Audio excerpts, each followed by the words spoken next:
Halo sahabat nano semua, semoga dalam keadaan sehat semuanya. Kalau di video sebelumnya, kita sudah membahas mengenai apa itu nanopartikel dan beberapa manfaatnya. Di video kali ini, kita akan bahas cara pembuatan nanopartikel itu sendiri. Mungkin sejak 20-30 tahun yang lalu, proses pembuatan nanopartikel ini sangat marak dipelajari dan dikembangkan. Sekarang, pembuatan nanopartikel sudah cukup canggih dan dapat diproduksi dengan skala besar. Malah, nanopartikel dipakai menjadi bahan untuk membuat benda-benda yang lebih besar seperti halnya mainan Lego dan dapat membentuk suatu benda yang bersifat unik dan super. Dapat dibayangkan ya, berapa banyak kemungkinan materi dan benda-benda baru yang dapat ditemukan dengan ribuan jenis nanopartikel yang tersedia sebagai bahannya. Lalu, proses pembuatan nanopartikel itu seperti apa sih sebenarnya? Proses pembuatan ini dapat dibagi menjadi dua metode, yaitu proses top down dan proses bottom up.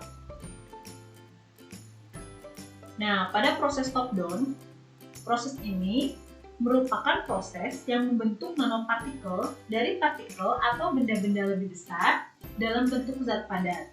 Salah satu caranya adalah dengan menggunakan laser atau litografi untuk mendapatkan bentuk yang kita inginkan. Keuntungan dari metode ini adalah kemampuan laser yang dapat membentuk permukaan nanopartikel dengan sangat presisi dan jelas. Tetapi tentunya ada kelemahannya. Kelemahannya adalah biaya produksi yang sangat mahal dan tidak dapat digunakan untuk produksi dalam skala yang besar. Biasanya metode ini digunakan untuk fabrikasi mikroprosesor yang mampu menciptakan fitur di bawah 100 nanometer.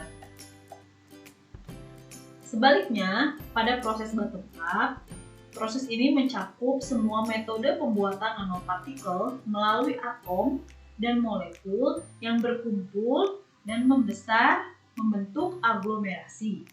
Kuncinya adalah menghentikan proses pembesaran atau aglomerasi tersebut sehingga ukuran partikel hanya sampai dalam skala nanometer dan tidak boleh lebih besar lagi. Jika menggunakan proses reaksi kimia, zat kimia yang bereaksi akan bernukleasi dan atom-atom terus berkumpul di titik nukleasi tersebut dan beraglomerasi. Bahan-bahan lain dapat digunakan untuk memastikan proses aglomerasi ini tidak terus berjalan. Contoh bahan lain ini seperti arang atau karbon aktif yang mempunyai lubang atau pori yang sangat kecil.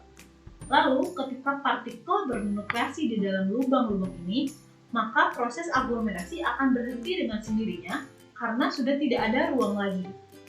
Proses ini memang cukup kompleks, tetapi produk yang dihasilkan akan sangat berkualitas dan dapat diproduksi dengan skala yang besar. Secara garis besar, banyak sekali cara untuk membuat nanopartikel dan mengubahnya menjadi lebih beragam. Masing-masing proses tentunya mempunyai keuntungan dan kelebihannya masing-masing yang disesuaikan dengan fungsi dan manfaatnya.